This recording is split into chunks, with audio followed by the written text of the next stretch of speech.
Em uma cidade pacata do país de Gales, morava uma família aparentemente perfeita. Desiree e Michael Baldwin, pais de 3 filhos, viviam uma vida aparentemente feliz. Mas a harmonia se desfez quando Jenna, a filha mais velha, desapareceu, deixando todos preocupados e várias perguntas sem resposta. Seria uma fuga adolescente? Um ato de rebeldia? Ou algo muito, muito mais sinistro? Prepare-se para mergulhar na história da família Baldwin, onde a verdade se esconde em cada detalhe.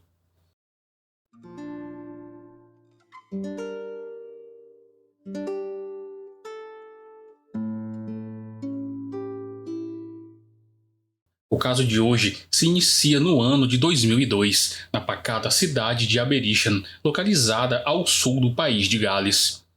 Era lá que viviam Desiree e Michael Baldwin, junto de seus 3 filhos. Entre eles estava Jenna, de 15 anos, enteada de Michael. Desiree já havia se casado uma vez antes de conhecer Michael, tendo se unido muito jovem, aos 19 anos. Esse primeiro casamento, no entanto, não resistiu ao tempo e acabou quando Jenna tinha apenas 18 meses. Embora a separação fosse difícil, Desiree não ficou sozinha por muito tempo. Quando Jenna completou 3 anos, o destino colocou Michael Baldwin no caminho de Desiree. A conexão entre eles foi imediata. Para a jovem mãe, que estava solteira, Michael era o homem que sempre procurou, alguém que a completava. Michael, por sua vez, também desenvolveu um carinho especial pela pequena Jenna, que rapidamente retribuiu esse afeto. A cumplicidade entre eles se desenvolveu de forma natural, fortalecendo o vínculo familiar. Não demorou muito para que Desiree e Michael se casassem, dando início a um novo capítulo repleto de promessas de felicidade. Após o casamento, Desiree adotou o sobrenome Baldwin, demonstrando um desejo de solidificar os laços familiares. Ela queria que Jenna também levasse o sobrenome do padrasto e, por isso, pediu permissão a seu ex-marido para a mudança. Sem objeções da parte dele, Jenna oficialmente se tornou uma Baldwin. Por algum tempo, a família viveu em harmonia, construindo um lar cheio de afeto e cuidado. Desiree e Michael decidiram expandir a família e logo acolheram mais 2 crianças, um menino e depois uma menina. Para Jenna, ser a irmã mais velha era motivo de grande alegria e ela se dedicava ao papel com entusiasmo. A garota adorava os irmãos e sempre estava disponível para cuidar deles, seja desenhando, brincando com blocos de montar ou passando longas tardes na piscina. Sua presença era constante e seu carinho pelos irmãos fazia dela um verdadeiro pilar da família Baldwin. No entanto, o ambiente feliz da casa começou a mudar quando Jenna completou 13 anos. A garota doce e prestativa passou a se rebelar contra tudo e todos, instaurando um clima de tensão e conflitos na família Baldwin. Desiree e Michael não compreendiam o motivo daquela mudança tão repentina. As discussões se tornaram frequentes e a tranquilidade que antes reinava foi substituída por brigas diárias. Apesar de toda a rebeldia, Jenna continuava a se destacar na escola, sendo uma das melhores alunas. Porém, ela começou a se recusar a frequentar as aulas, alegando que não via mais sentido em ir à escola. Às vezes, faltava sem avisar ninguém, deixando seus pais extremamente preocupados. Essa situação caótica se prolongou por quase 2 anos e em 2002 a crise apenas piorou. A família Baldwin, que antes era tão unida, agora estava dividida por uma adolescente em conflito, cujas razões permaneciam um enigma. Na manhã de 4 de setembro de 2002, durante uma pausa no trabalho, Desiree decidiu ir para casa para verificar se algo havia mudado. Ela esperava que Jenna tivesse decidido ir à escola. Ao chegar em frente à casa, Desiree avistou Jenna parada na porta, visivelmente irritada, tentando entrar. Todas as portas estavam trancadas e a chave havia ficado lá dentro, impossibilitando a entrada da garota. Michael, que deveria estar em casa, não respondia às batidas na porta. Desiree, desesperada, tentou abrir a porta da frente, mas não conseguiu. Sem outra opção, levou Jenna até a casa da tia, onde a deixou para passar o dia. No trajeto, mãe e filha conversaram sobre a escola. Jenna prometeu que voltaria a frequentar as aulas na segunda-feira seguinte. Era quarta-feira e ela queria aproveitar mais 2 dias de descanso antes de retornar às obrigações. Jenna parecia consciente de que suas atitudes estavam erradas e que era hora de mudar. Para Desiree, aquela conversa simbolizava um ponto de virada.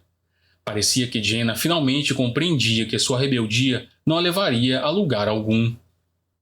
Depois dessa conversa que tanto a animou, Desiree deixou Jenna na casa da tia e voltou ao trabalho. Combinaram de se reencontrar no final de semana, pois Jenna queria passar alguns dias com a tia. Desiree tinha esperanças de que o ambiente familiar ajudasse a filha a encontrar calma e motivação para retornar aos estudos. Para ela, o final de semana representava uma pausa necessária, um momento de respiro antes que Jenna enfrentasse suas responsabilidades. No entanto, no domingo, 8 de setembro de 2002, a tia de Jenna ligou para Desiree e Michael perguntando se a menina estava com eles, pois não tinha notícias dela havia 3 dias.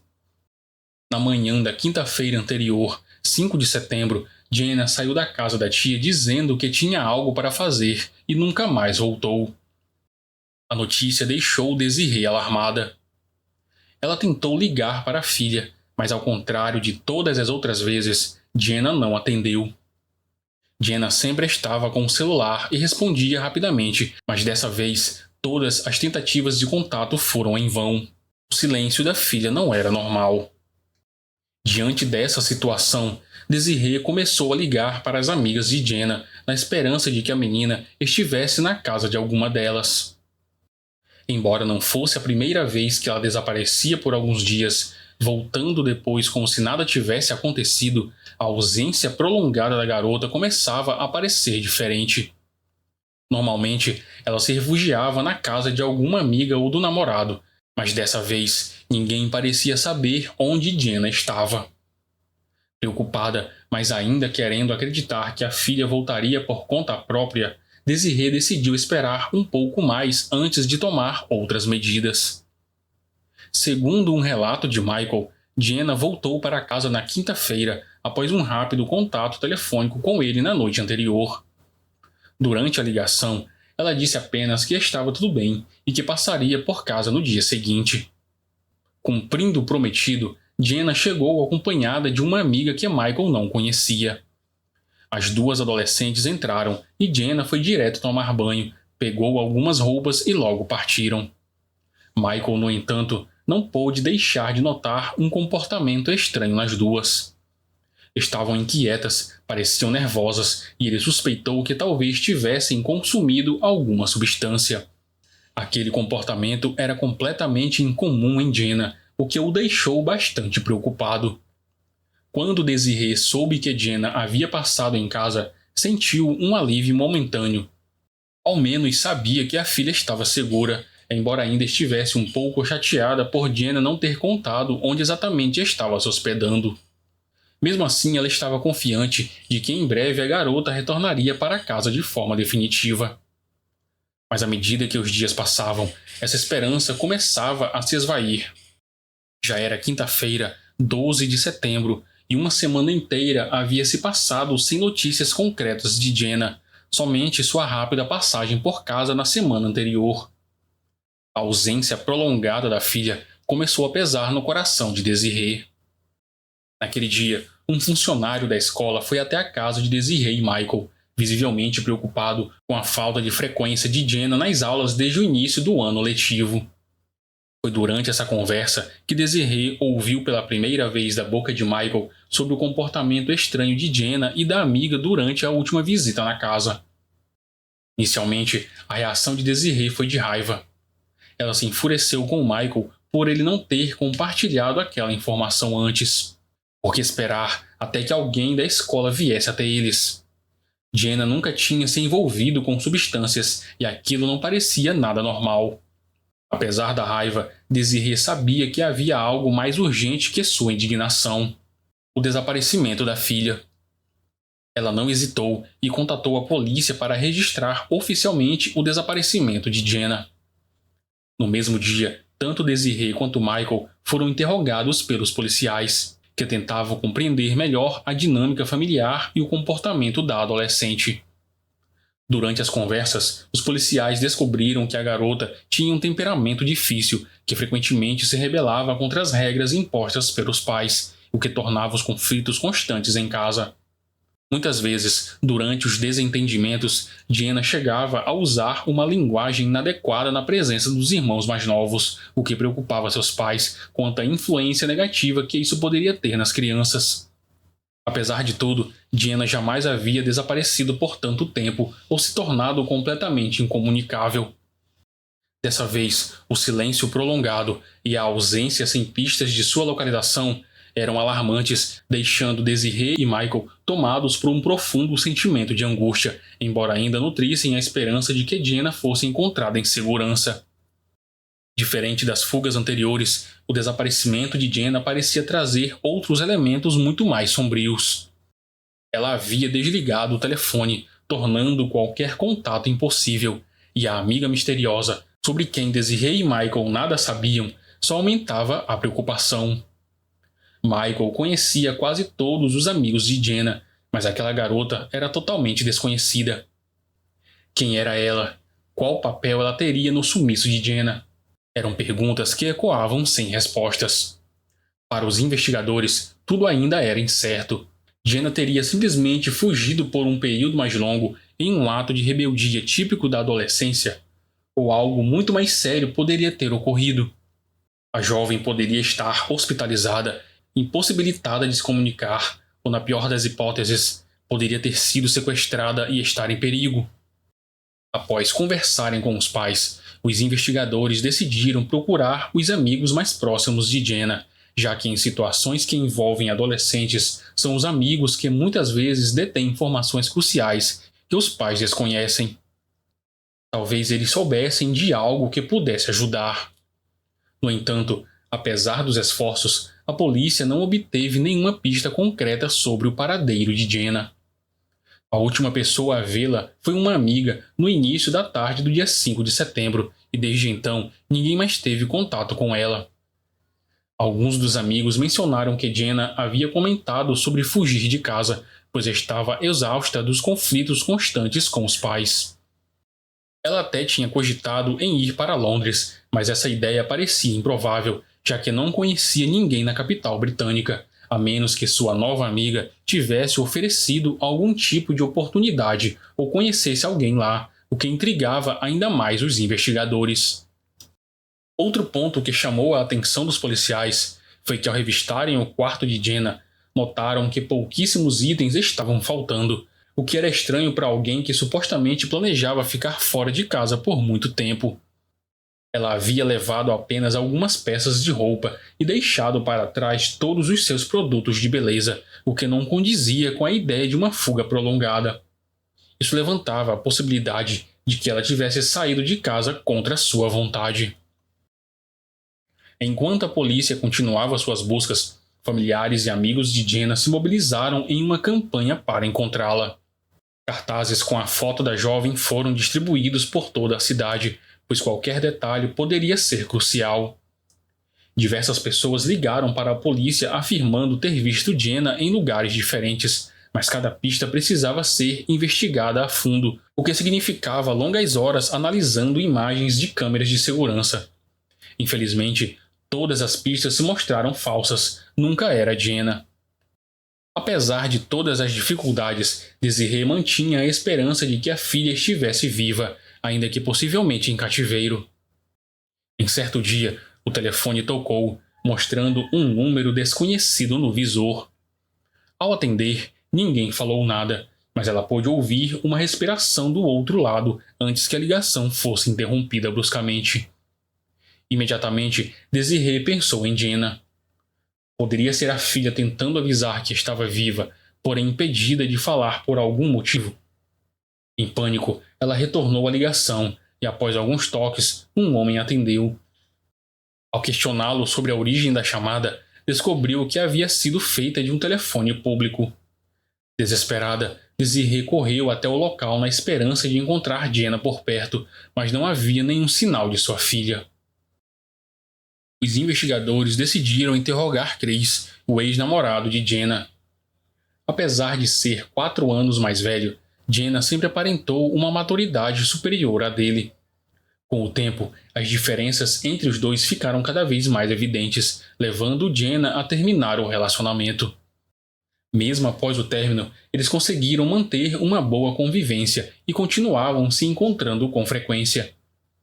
Chris visitava Jenna em sua casa e, por vezes, ela ia até o apartamento dele. Essa proximidade contínua, mesmo após a separação, chamou a atenção dos investigadores. Os policiais acharam essencial conversar com Chris para descobrir se ele sabia algo sobre o desaparecimento de Jenna, além de inspecionar seu apartamento em busca de qualquer pista que ajudasse a elucidar o mistério. A relação estreita entre eles no passado e o fato de Chris ainda estar presente na vida de Jenna tornavam fundamental considerar todas as possibilidades, por mais improváveis que fossem, para descobrir o que havia acontecido com ela. O objetivo da investigação com Chris era eliminar qualquer chance de ele estar envolvido direta ou indiretamente no desaparecimento e verificar se seu apartamento guardava alguma evidência importante sobre o paradeiro da garota. Revistar o apartamento de Chris era um passo crucial para afastar suspeitas e seguir adiante na busca por Jenna. Quando os policiais chegaram ao apartamento de Chris, encontraram algo perturbador. Na parede do quarto do rapaz havia desenhos e pinturas de caixões com a inscrição "Jenna, descansa em paz".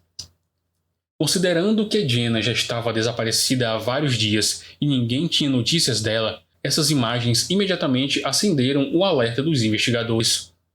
O clima sombrio e as referências explícitas a Jenna levaram os policiais a realizar uma busca mais detalhada no apartamento.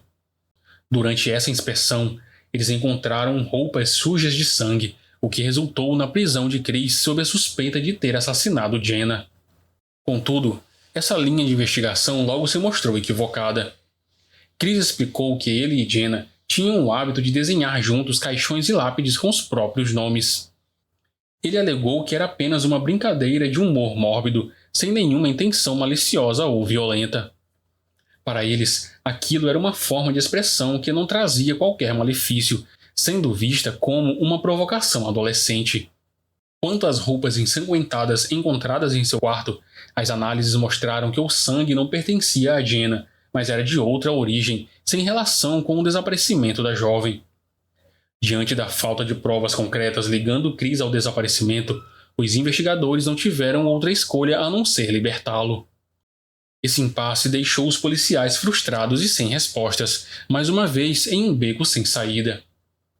Os dias continuavam passando desde o desaparecimento de Jenna, e apesar dos esforços, a investigação parecia ter estagnado, sem nenhum avanço significativo. Na tentativa de encontrar uma nova direção para as investigações, os agentes decidiram rastrear a suposta ligação que Jenna teria feito para Michael, seu padrasto, no dia anterior à visita à casa da família, acompanhada da amiga. A esperança era de que isso pudesse revelar o paradeiro da garota naquele dia. No entanto, ao verificarem os registros, descobriram que não havia nenhuma chamada feita por Jenna para Michael, o que contradizia tudo o que ele havia afirmado. Essa descoberta levantou uma grande suspeita. Por que Michael mentiria para a polícia e para sua própria esposa sobre uma ligação que na verdade nunca aconteceu? Até aquele momento, os investigadores haviam descartado Michael como suspeito, considerando o quanto ele parecia abalado com o desaparecimento da enteada e os esforços sinceros para ajudar nas buscas. No entanto, essa nova informação os fez redobrar a atenção sobre ele. Se Michael estivesse envolvido no desaparecimento, então seria um ótimo ator, capaz de enganar todos ao seu redor. A desconfiança em relação a Michael aumentou ainda mais quando, após um apelo de Desiree na televisão, a polícia passou a receber uma quantidade considerável de ligações anônimas afirmando que a garota havia sido vista. A maioria dessas chamadas partia de telefones públicos, o que, embora fosse comum em outros casos, parecia suspeito nesse contexto. Intrigados, os investigadores decidiram cruzar os horários das ligações anônimas com os movimentos de Michael. Eles descobriram que em todas as ocasiões em que essas ligações foram feitas, Michael não estava em casa e nem no trabalho. Essa coincidência fez os policiais acreditarem que Michael poderia estar, de fato, envolvido no desaparecimento de Jenna. Os investigadores decidiram colocar Michael sob suspeita e tentar provocar alguma reação dele. Fizeram questão de deixá-lo ciente de que se Jenna não entrasse em contato com a família em breve, a investigação seria expandida. A ideia era que, na tentativa de provar que Jenna ainda estivesse viva, Michael usasse um telefone público para ligar para Desiree. Contudo, surpreendentemente, Michael não fez nenhuma ligação de um telefone público. Em vez disso, ele foi até uma loja de celulares e comprou um novo aparelho usando um nome falso para a aquisição. Os comportamentos de Michael tornavam-se cada vez mais suspeitos, reforçando a convicção dos policiais de que estavam na trilha certa. Quando viram Michael descartando a caixa do novo celular logo após retirá-lo da embalagem, os investigadores rapidamente recuperaram o objeto. Com a caixa em mãos, conseguiram identificar o endereço de e-mail e o número associado ao aparelho. Pouco depois, Michael começou a usar o novo telefone, principalmente para ligar para Desiree e para o pai biológico de Jenna. Durante essas ligações, ele não dizia nada de concreto. Às vezes permanecia em silêncio e em outras sussurrava palavras indecifráveis, fazendo Desiree acreditar que era sua filha tentando contatá-la. Desiree começou a receber mensagens do mesmo número, que supostamente eram escritas por sua filha. No entanto, algo nas mensagens logo chamou sua atenção. Havia muitos erros de ortografia, o que era completamente atípico para Jenna, uma aluna excelente que sempre teve um domínio impecável da língua. As mensagens anteriores de Jenna jamais apresentaram esse tipo de erro. Aos poucos, Desiree compreendeu que alguém estava tentando se passar por sua filha, na tentativa de convencê-la de que Jenna ainda estava viva e em contato. Essa situação só reforçou em Desiree a ideia de que Jenna estava sendo mantida em cativeiro e, portanto, impossibilitada de contatar a família. Ela não sabia quem poderia estar por trás do desaparecimento da filha, mas os investigadores já tinham seu suspeito. O comportamento estranho de Michael, o padrasto, apenas fortalecia as desconfianças. Ele claramente sabia mais do que estava revelando, e ao que parecia, tinha um papel muito mais importante no desaparecimento de Jenna do que deixava transparecer. A grande questão que restava era: o que realmente aconteceu com Jenna? Será que Michael a mantinha presa em algum lugar? Ou pior, será que ela estava morta? Os investigadores optaram por não revelar suas descobertas a Desiree, preferindo observar como Michael agiria. Enquanto isso, Michael continuava com seu jogo cruel, utilizando um celular comprado com um nome falso para ligar e enviar mensagens para sua esposa, fingindo ser Jenna. Certo dia, Desiree, buscando a confirmação de que realmente estava falando com sua filha, fez uma pergunta que apenas Jenna saberia responder. Ela perguntou o que Jenna havia pintado na casa da avó após sua morte. A resposta correta seria os radiadores, mas a resposta recebida na mensagem foi uma foto de Natal. Foi o suficiente para Desiree ter certeza de que não era Jenna quem estava enviando aquelas mensagens, confirmando suas suspeitas. Quando confrontou Michael sobre a incoerência, ela recebeu outra mensagem, dessa vez com a resposta correta, o que a fez se sentir momentaneamente aliviada, acreditando que talvez Jenna ainda pudesse estar viva. Apesar do fio de esperança que Desiree agarrava, os investigadores estavam cada vez mais convencidos de que Jenna poderia não estar mais viva. Ao entrevistarem novamente vizinhos e amigos da jovem, descobriram que o relacionamento entre Jenna e seu padrasto era tenso e problemático. As discussões eram frequentes e Michael não se importava em insultar Jenna na frente dos amigos dela, chegando até mesmo a expulsá-la de casa em algumas ocasiões. Ele parecia particularmente incomodado com alguns comportamentos de Jenna, como o volume alto da música que ela gostava de ouvir, os horários irregulares para dormir e principalmente as provocações relacionadas à calvície dele, um assunto delicado que Jenna frequentemente usava contra ele durante as brigas. Na época, Michael tinha 36 anos e isso o incomodava muito. Os vizinhos confirmaram esse clima conturbado entre Jenna e Michael. Uma vizinha relatou que cerca de uma semana antes do desaparecimento, viu Jenna tentando entrar em casa. Jenna estava sem as chaves, já que Michael a proibia de levá-las, temendo que ela levasse amigos e atrapalhasse seu descanso após o trabalho noturno na fábrica. Naquele dia, a vizinha ouviu Jenna batendo na porta e implorando para que Michael a deixasse entrar. Somente depois que Jenna ameaçou zombar de sua calvície na frente da mãe é que Michael abriu a porta. Pouco depois, a vizinha ouviu gritos vindos da casa, mais um indício do quanto a relação entre eles era conflituosa. Os investigadores também identificaram incoerências no relato de Michael sobre o que aconteceu nos dias 5 e 6 de setembro. No primeiro interrogatório, ele afirmou que após voltar do trabalho na madrugada de 6 de setembro, levou as crianças à escola e retornou para casa para descansar.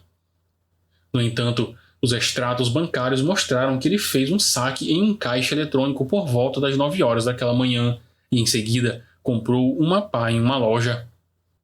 Essa descoberta aumentou as suspeitas dos investigadores, pois sugeria que Michael poderia ter utilizado a pá para esconder o corpo de Jenna, contrariando sua versão dos fatos, na qual ele alegava que Jenna havia ligado para ele no dia 9 de setembro e visitado a sua casa no dia seguinte, acompanhada de uma amiga ruiva. Nenhum dos amigos de Jenna conhecia essa suposta amiga, o que tornava ainda mais provável que toda essa história fosse inventada por Michael. Tudo indicava que ele estava construindo um emaranhado de mentiras para encobrir a verdade sobre o desaparecimento de Jenna. Os investigadores sabiam que precisavam continuar monitorando Michael de perto, esperando encontrar a evidência definitiva que revelasse o paradeiro de Jenna ou o que realmente aconteceu com ela. Com o passar dos dias, a esperança dos investigadores de encontrar Jenna viva diminuía cada vez mais. As provas sugeriam um desfecho trágico e a suspeita de que Jenna já estivesse morta se tornava cada vez mais concreta. A atenção dos policiais voltou-se então para as buscas em locais como lagos, canais e áreas isoladas onde Michael poderia ter ocultado o corpo. Até então, a família de Jenna não havia sido informada de que Michael era o principal suspeito. As autoridades ainda mantinham a esperança de que ele os levasse até Jenna, viva ou não. Para avançar na investigação, os policiais pediram que Desiree enviasse uma mensagem ao número que supostamente enviava mensagens fingindo ser Jenna. O objetivo era solicitar algum objeto pessoal da filha, algo que pudesse provar que ela ainda estava viva e em contato. A expectativa dos investigadores era de que Michael fosse até o local onde teria enterrado o corpo de Jenna para buscar algum item pessoal. Eles tinham certeza de que Michael faria de tudo para sustentar a mentira de que Jenna ainda estava viva, e essa seria a oportunidade de conseguir a prova de que precisavam. O desenrolar dos eventos acabou sendo bem diferente do que os investigadores esperavam. Eles observaram Michael depositando o envelope na caixa de correio da família Baldwin, mas estavam certos de que ele não havia se dirigido ao local onde supostamente estaria o corpo de Jenna, uma vez que Michael estava sob vigilância constante. Ao interceptarem o envelope, os agentes encontraram um anel em seu interior. Porém, ele não pertencia a Jenna, mas sim a Desiree. Quando ela mostrou o anel ao marido, Michael afirmou ter visto Jenna usando aquele anel em várias ocasiões, mas Desiree tinha certeza absoluta de que a filha nunca havia utilizado aquela joia. Para os investigadores, o mais relevante não era o anel em si, mas sim o próprio envelope. Eles decidiram submetê-lo a uma análise para verificar se Michael realmente era o remetente.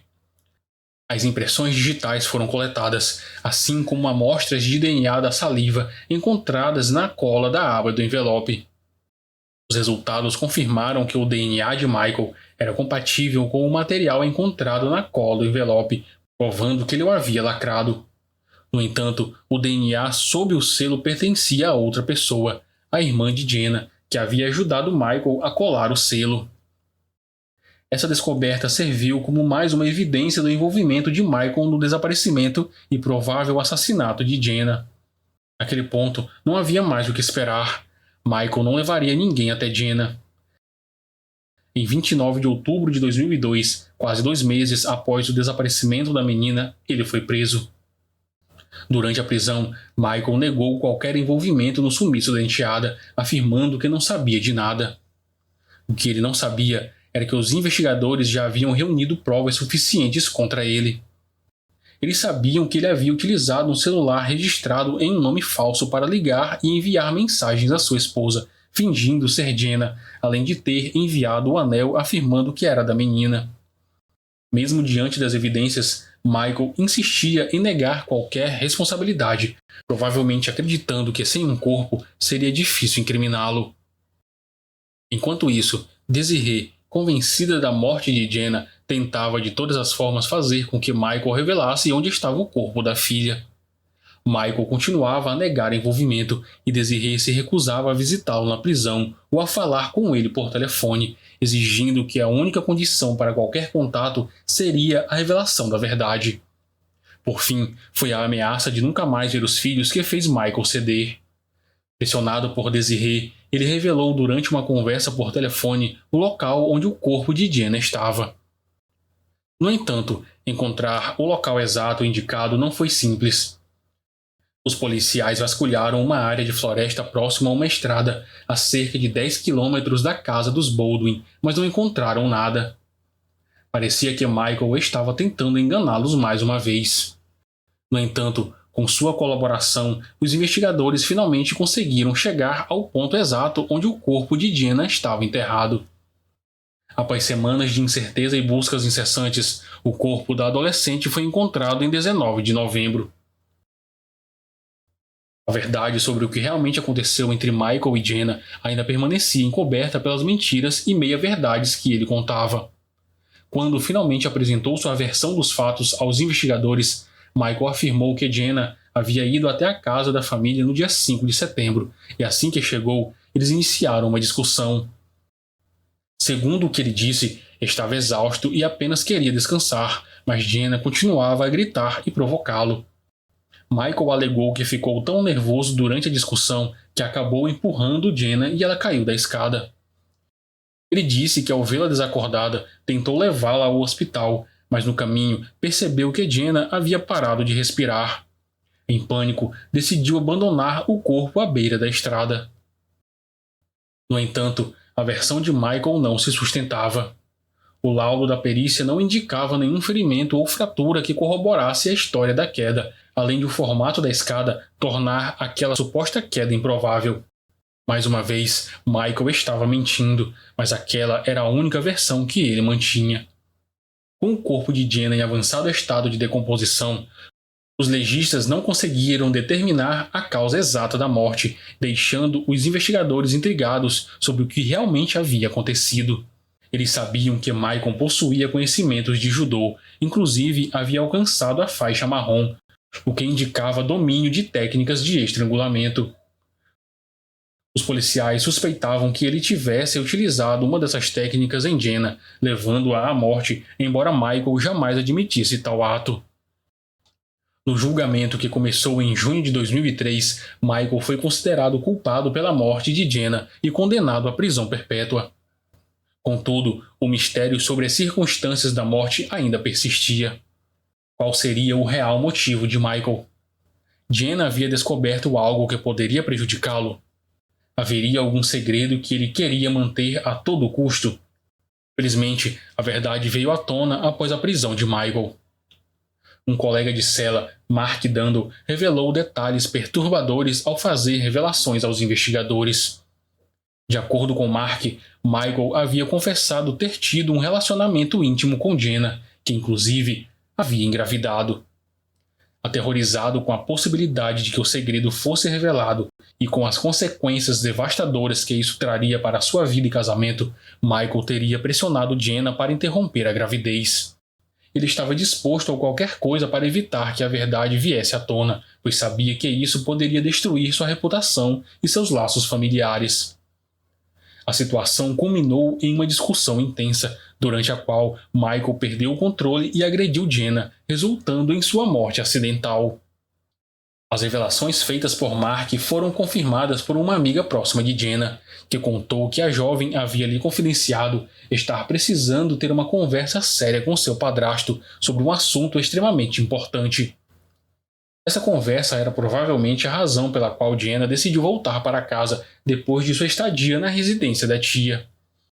No entanto, os acontecimentos tomaram um rumo devastador e imprevisível. As descobertas atingiram Desiree como um golpe profundo e inesperado. Ao ouvir sobre o possível envolvimento da filha com seu marido e a suspeita da gravidez, ela entrou em estado de choque e desmaiou, incapaz de suportar a intensidade das revelações. Michael, por sua vez, permaneceu em silêncio diante das acusações feitas por seu colega de cela, uma atitude que, de certa forma, falava muito sobre sua culpa e seu caráter. O testemunho de Mark trouxe à tona a complexidade da dinâmica tóxica entre Jenna e Michael, expondo suas motivações sombrias e os segredos que ele desesperadamente queria proteger. As palavras de Mark confirmaram os piores receios, tanto dos investigadores quanto da família de Jenna, lançando uma luz cruel sobre os eventos que levaram ao desaparecimento e à trágica morte da jovem. Embora as revelações tenham esclarecido alguns aspectos importantes do caso, a dor dos que amavam Jenna permaneceu inalterada, sem consolo possível. As novas informações solidificaram ainda mais a responsabilidade de Michael perante a justiça, revelando um homem disposto a qualquer coisa para proteger suas mentiras e evitar as consequências de seus atos. Infelizmente, devido ao estado avançado de decomposição do corpo de Jenna, os legistas não conseguiram confirmar a suposta gravidez, deixando a tragédia envolta em mistérios e perguntas sem respostas. O caso de Jenna Baldwin é um triste exemplo de como as aparências podem enganar e como segredos obscuros podem se esconder por trás da fachada de uma família feliz. A frieza de Michael e a teia de mentiras que ele construiu para encobrir seus atos são revoltantes. A justiça foi feita com sua condenação, mas a dor e a falta que Jenna faz em sua família jamais serão preenchidas. Esse é um caso que nos faz refletir sobre a importância do diálogo, da confiança e da proteção aos mais vulneráveis. E você, o que achou da conduta de Michael? Deixe sua opinião aqui nos comentários. E não esqueça de se inscrever no canal para mais casos chocantes como este, curtir o vídeo e compartilhar com seus amigos. Muito obrigado por assistir até aqui, um forte abraço e até a próxima.